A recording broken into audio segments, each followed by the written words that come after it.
สวัสดีทุกคนเนาะตอนนี้ก็เวลา1 โมงเด้อบ่ฮู้ว่าเป็นผู้ใดโจทย์เนาะอยู่หน้าเฮาเนาะไผไม้หน้าพุ่นไผไม้ทางพุ่นตอนนี้เฮากำลังสิไปเบิ่งแหละไผได้โจทย์เนาะตอนนี้1 โมงเด้อทุกคนเด้อไผไม้หมดแล้วแถวนั้นนะ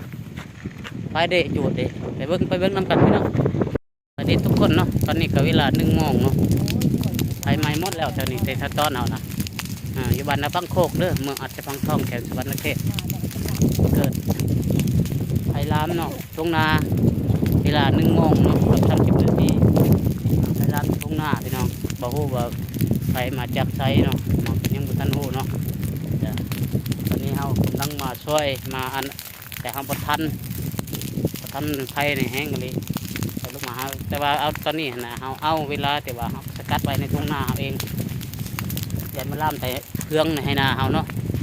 แต่โยดอนยามันดอกไม้กับยามันบ่ทันแล้วเนาะตอนนี้บัดตอนเฮาวันนี้แหละน้ำท่วมเฮาตอนนั้นตอนนี้ก็มันไม้หมดแล้วตอนเฮาไม้ตอนหมดเลยเนาะใครแต่ว่าทันนี่เอาทันออกได้นี่ทันออกถ้าว่าทันออกนิ่งหมดที่หน้าเฮาจะได้เฮ็ดไม้คักลมก็แห้งนี้ตอนนี้นะตอนนี้ก็เวลา1 โมงหา2 โมงแล้วพี่น้องไปอยู่แถวนี้ก็มาช่วยกันเด้อไฟไม้แห้งเลยตอนนี้นะอย่าลืมฝากแล้วก็ใส่ติดตามไปนำพี่น้องไฟลามอยู่ตรงนาเนาะไฟลามอยู่ตรงนาบ้านบางโคกพี่น้องเอ้ยมาช่วยกันแน่ตอนนี้ไฟกำลังลุกแห้งเลยพี่น้องเอ้ยช่วยยังบ่ได้เลยตอนนี้ก็ตัดตอนไฟไหม้หมดเลย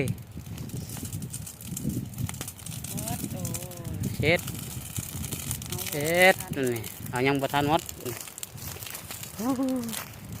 ให้รถพยายามไหม้หมดไหม้ตัวลุ่มนี่โอ้ตามลมแห้งเลยมันนี่ยอมรับไหม้หมด